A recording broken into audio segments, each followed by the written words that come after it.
Chercheurs et chercheuses de vérité, salam alaikum. Je fais une nouvelle vidéo concernant un hadith qui a fait des ravages, chez les musulmans sunnites. En fait, je comprends maintenant mieux pourquoi Allah promet l'enfer éternel à certaines personnes qui sont associateurs. Alors le hadith est le suivant. Alors ils y croient fort comme fer. Que le prophète a dit, donc c'est Abu Huraira qui a dit que le prophète a dit, lorsque l'homme invite sa femme à venir au lit et qu'ayant essuyé un refus, il passa la nuit irrité contre elle, les anges ne cessent de la maudire jusqu'au matin. Donc déjà, les anges, on voit qu'il n'y a que les anges qui maudissent, sans Allah. Donc là, on voit qu'il y a l'adoration des anges. Non seulement les sunnites adorent le prophète Mohammed, au lieu d'adorer Allah, et en plus ils adorent les anges. Donc dans le Coran, tu ne verras jamais les anges maudire, dans le Coran, je répète, tu verras jamais les anges maudire quelqu'un, si ce n'est qu'avec Allah. Allah maudit, et les anges et les gens, alayhim lanatullahi wa malaikatihi wa nasi ajma'in. Donc il y a la malédiction d'Allah d'abord, et ensuite la malédiction des anges, et ensuite des hommes. Donc dans ce hadith, on voit qu'il n'y a que les anges qui maudissent. Donc on voit qu'il y a une forme d'adoration des anges. Je ne comprends pas je n'ai jamais compris ce hadith, même quand j'étais sunnite, je ne comprenais pas, parce que pour moi, quand ma femme devait aller avec moi au lit, c'est quand elle avait envie. Si elle n'avait pas envie, pas question que je la force d'aller avec moi au lit. Je ne comprends pas pourquoi les gens, Après, il y a l'autre hadith, si je vous ordonne, alors ça c'est Allah qui dit, si je devais ordonner à quelqu'un de se prosterner devant son semblable, j'ordonnerais sûrement à la femme de se prosterner devant son mari. Alors, qu'est-ce qu'il dit Allah dans le Coran? On va aller voir tout de suite. Après, je vais vous parler de mon témoignage. C'est-à-dire que ce que moi, j'ai vécu et ce que j'ai compris. Dans Surat Ar-Rum, pourquoi il a disparu? Voilà, Surat Ar-Rum.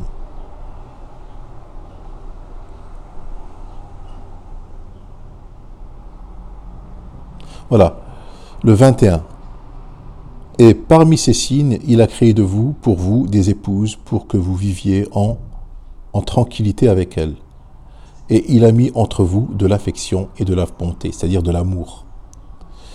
Il y a en cela des preuves pour les gens qui réfléchissent. Donc vous voyez qu'il a mis Allah de l'amour entre les hommes et les femmes.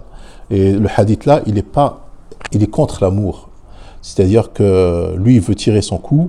Il faut qu'elle obéisse. Voilà, c'est comme ça. Il n'y a pas d'amour là-dedans. Vous voyez que dans la religion sunnite, il n'y a pas d'amour. Il y a de la sexualité, on va dire, de manière violente, et il n'y a pas d'amour. À savoir qu'une femme, quand elle n'a pas envie, même son vagin se ferme. Moi, je le sais, et les femmes peuvent le confirmer.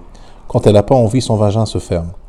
D'ailleurs, je vais vous parler de mon expérience. Comme vous savez, je suis un homme célibataire, donc je suis divorcé. Je suis sorti avec pas mal de femmes sunnites, femmes sunnites maghrébines, on va dire, pas sunnites, des femmes maghrébines, parce que il y en a d'entre elles qui ne croient même pas, finalement, elles ne suivent pas le Coran.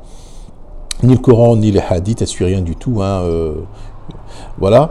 Donc, elles m'ont raconté leurs histoires. On va dire, la moitié d'entre elles se sont fait violer par leur mari. Elles ont été violées quand elles étaient mariées, parce qu'elles ont divorcé par la suite. Et j'ai eu des histoires où j'étais en pleurs. Par exemple, une femme, elle me racontait que son mari, quand elle voulait pas coucher avec lui, il l'a frappée violemment jusqu'à ce qu'elle tombe par terre, elle perd connaissance. Et là, il l'a violée. Et quand elle se réveillait de son évanouissement, quand elle se réveillait, elle mettait la main, puis elle voyait qu'elle s'est fait violer. Et un jour, elle a voulu se suicider. Et elle m'a raconté une histoire horrible. Et effectivement, quand moi je suis sorti avec elle, j'étais très délicat avec elle, très très délicat. Et j'ai senti que la séquelle du viol était toujours là. Malgré qu'elle était consultée des psys, tout ça, elle était toujours là. Qu'elle avait, par exemple, juste le fait de lever ma main pour lui caresser les cheveux, elle se braquait parce qu'elle avait peur que je la frappe, par exemple. Ou bien une autre femme qui m'a raconté aussi que son mari l'attrapait par le cou quand elle voulait pas. Et puis, pourquoi ils font ça? Pourquoi le sunnite fait ça? Bon, vous allez me dire qu'il n'y a pas que les sunnites qui violent leurs femmes. Oui, c'est vrai, il n'y a pas que le sunnite, il y a dans les autres communautés aussi. Mais plus chez les sunnites, parce que ce hadith-là, ils l'ont وَأُشْرِبُ فِي قُلُوبِهِمُ الْبُخَارِ بِكُفْرِهِمْ.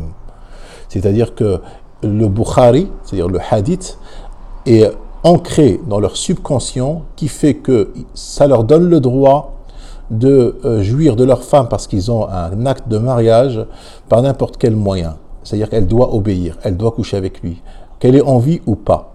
D'accord? Ces hadiths-là, moi je dis que ce hadith-là encourage au viol. Ce hadith encourage au viol. C'est un hadith dangereux. C'est un hadith qui encourage au viol. Croire à ce hadith, donc être sunnite, c'est croire au viol, c'est ne pas s'interdire le viol. Je vous parle donc de ce que je sais de mon expérience sunnite, et je vous parle aussi de ce que je sais de mon expérience d'homme qui est sorti avec des femmes qui sont divorcées, bien entendu. Vous ne pouvez pas imaginer comment ça pourrait être dangereux de croire à ce hadith-là. Alors, l'autre, c'est encore pire. L'autre aussi, il est pire. Alors l'autre, on voit que carrément l'homme devient la divinité de la femme. Carrément. Donc, vous devez comprendre que comment il s'appelle encore l'autre là, comment il s'appelle Abu Huraira. Il faut comprendre que c'était un homme qui détestait les femmes parce que les femmes le détestaient. C'était pas un homme très beau. C'était pas un homme qui plaisait aux femmes. Ça devait être un homme. Vous savez, on peut connaître un homme à travers ses écritures. On peut connaître un petit peu, on peut l'imaginer comment il était à travers ce qu'il a raconté. Moi, je pense que c'est un homme qui plaisait pas aux femmes et qu'il se vengeait des femmes en sortant des hadiths contre les femmes.